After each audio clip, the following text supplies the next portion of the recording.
Ever wondered what the Chernobyl exclusion zone looks like today? Are there any people still living there?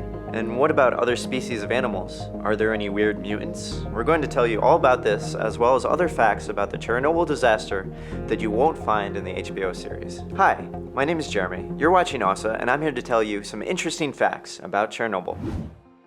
This is the third episode of our Chernobyl series, and if you guys missed the first two episodes, make sure to go back and check them out. Many people who watched Chernobyl on HBO were curious about the Bridge of Death, one of the most famous and most tragic places in the exclusion zone. The bridge on which I am now standing, you may recognize from the first episode of the HBO show Chernobyl. On this bridge, you may remember a scene where there were people standing here and they were witnessing the explosion of the Chernobyl nuclear power plant.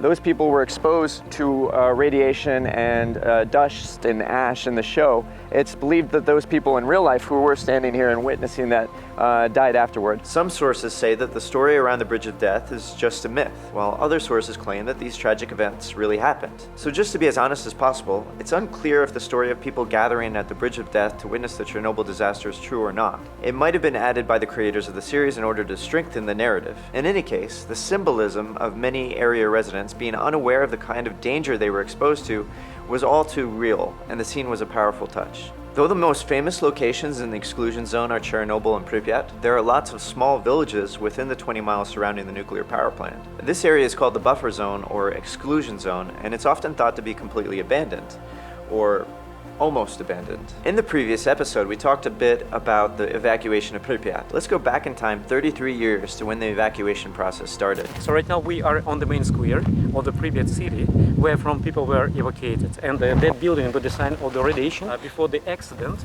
it was the main administration of the city.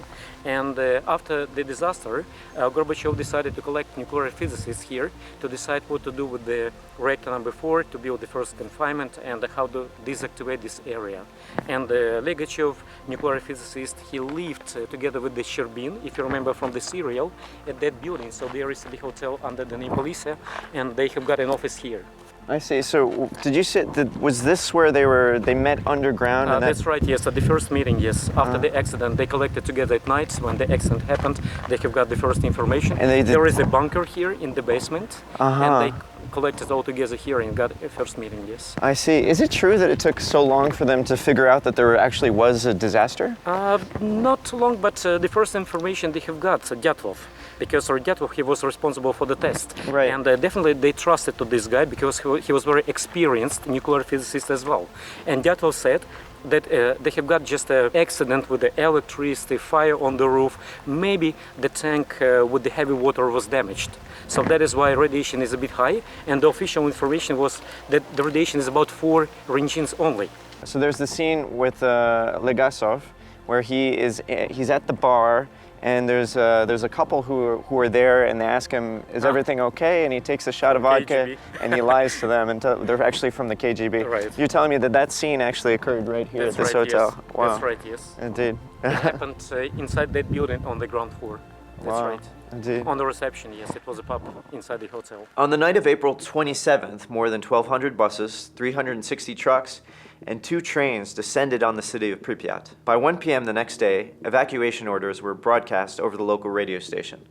Within half an hour, military officers were inspecting all the apartments in Pripyat and taking people out onto the streets. All of the evacuees were told that they'd be able to return home in 3 days. But we know what really happened. Outside of Pripyat, the evacuation process for those who lived in the 20-mile radius around the nuclear power plant began a few days later, on May 2nd, 1986. It took the Soviet Union 6 days after the explosion to fully understand and admit that it was dangerous for residents to return to their homes and villages within the Chernobyl exclusion zone, and that these people would need to be evacuated from their area.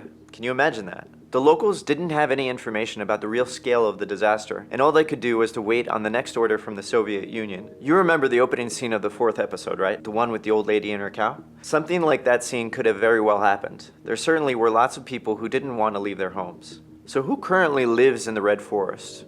Or what lives there? Because there are lots of rumors and legends about mysterious, horrible creatures that inhabit these forests in the surrounding exclusion zone. Is there any truth to these urban myths? To answer this question, let's first look back at the 4th episode of HBO's Chernobyl. There were several heart-wrenching scenes where Soviet soldiers received orders to shoot the pets around the exclusion zone. In the 4th episode of Chernobyl, there's a rather difficult scene where there's a group of liquidators that have to go through town and they kill the animals that are in town, including the domestic pets that have been left behind.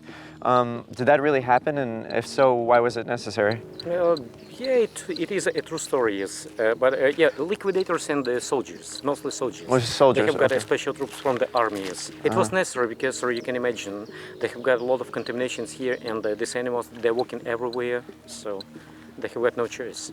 But domestic animals maybe not so many, because domestic animals left inside the building, so they died.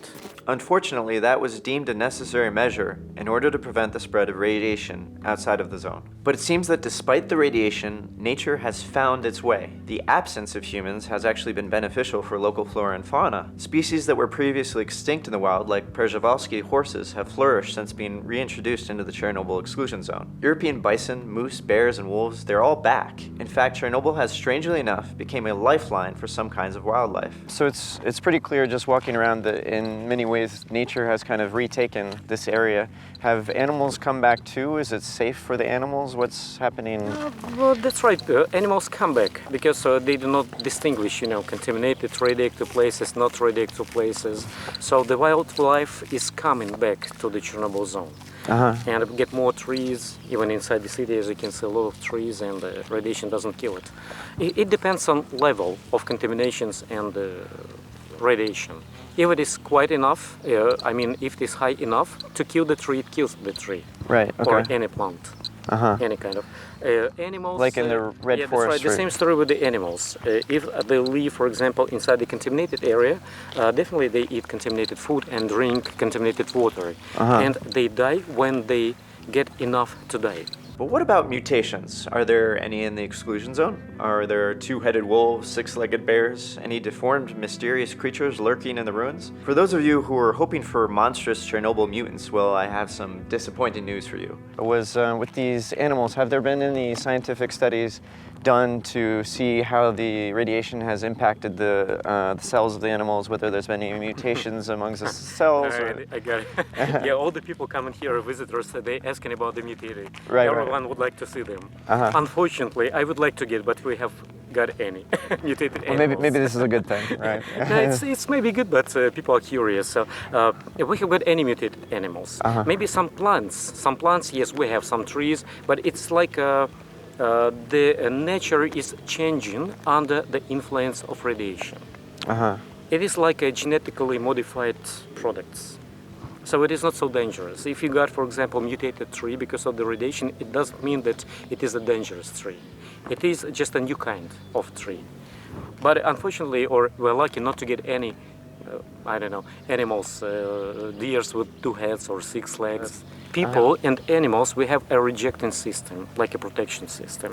If something is wrong, it doesn't survive and rejected by body. As promised in previous episodes, I'm going to tell you more about the Chernobyl shelter construction and about the important job of the liquidators that wasn't shown in the HBO series. We already talked about the cleaning up of the roof of the 4th reactor by liquidators and the attempts to clean it with robots. Cleaning the roof was necessary in order to lay the groundwork for building the shelter, and it was all depicted pretty accurately in the series. But not all the work, effort, and special techniques involved were shown in the show. One of the liquidators, named Elena Kozlova, described a particular method that was used to clean up the roof and other contaminated territories. It's that weird word, promokashka. Sounds a bit funny, right? In Russian, it actually means something close to Kleenex, but funny or not, promokashka helped to save lots of human lives. The method involved using a kind of giant mop, 26 feet wide and 13 feet long, that was put into a pool full of special glue-like material. After that, the resultant mixture was lifted up onto the rooftop of the reactor with the help of cranes and helicopters and was left there for a day to dry. Then the same cranes and helicopters brought the whole thing down along with any radioactive materials that stuck to the glue, wiped up the giant Kleenex, hence promokashka. This Soviet technique might seem a little crazy or primitive, but it worked well for a little while, and it definitely helped clean up a big part of the roof. Unfortunately, it later became evident that the helicopters were spreading a lot of radioactive dust with their propellers, and that people were going to need to do the same job by hand. That's why people, the biorobots, were sent to clean the roof with their shovels, and we know how that story ends from the show. After the roof of the fourth reactor was all cleaned up, it was possible to build a massive concrete containment facility that was built to last for 30 years. I'm now actually standing in front of the site of the 1986 Chernobyl nuclear disaster. As you can see, there is a giant structure behind me. It's called the sarcophagus, and what it does is it contains the radioactive material within it. This material is very dangerous. It's some of the most dangerous stuff on the planet. Following that, a second containment facility was built over the first concrete facility. This second one, which was completed 2 years ago, is meant to last for 100 years. Another thing to consider was that back in 1986, there was still an enormous amount of radioactive elements spread all over the territory surrounding the nuclear power plant. Lots of objects were contaminated. Buildings, roofs, walls, the ground, the forests, the roads. Everything that could possibly be covered by dust was potentially dangerous. In HBO's Chernobyl, the showmakers omitted a huge part of the liquidating process that was all about cleaning up the surrounding buffer zone. Lots of trees and several feet of soil had to be removed over vast amounts of territory. In some cases, some 6 feet of earth had to be removed just to limit the radioactive contamination. On top of all this, you had to clean up numerous buildings in towns and villages, collect the radioactive water solution that you use for cleaning everything, and then bury all of these contaminated materials in an isolated area. This was an enormous undertaking, a huge job that took its toll in terms of human lives and health. HBO could definitely make an entire season just describing these processes and the drama that played out behind the scenes of the cleanup efforts. Nowadays, because of the hard and heroic work of the liquidators, it's quite safe to visit Chernobyl. Well, if you take a legal tour, that is, one with experts that know exactly which routes are safe and which ones aren't. Over the course of a one-day stay in Chernobyl,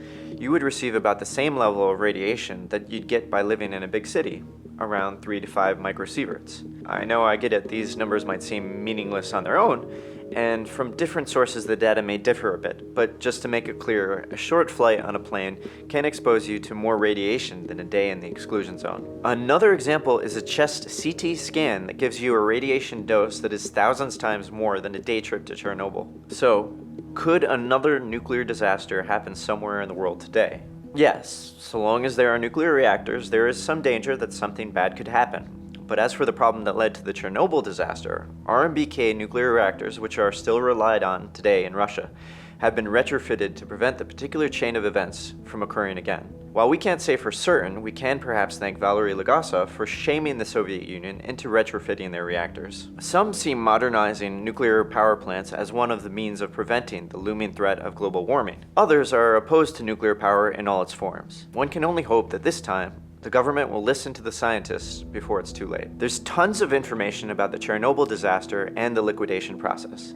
And there are lots of confusing rumors and myths which need to be carefully separated from the truth. Here on OSSA Documentaries, we try to give you the most interesting details about the disaster and compare the real events to those depicted in the HBO series. However, there's always more to discover. Thank you for watching.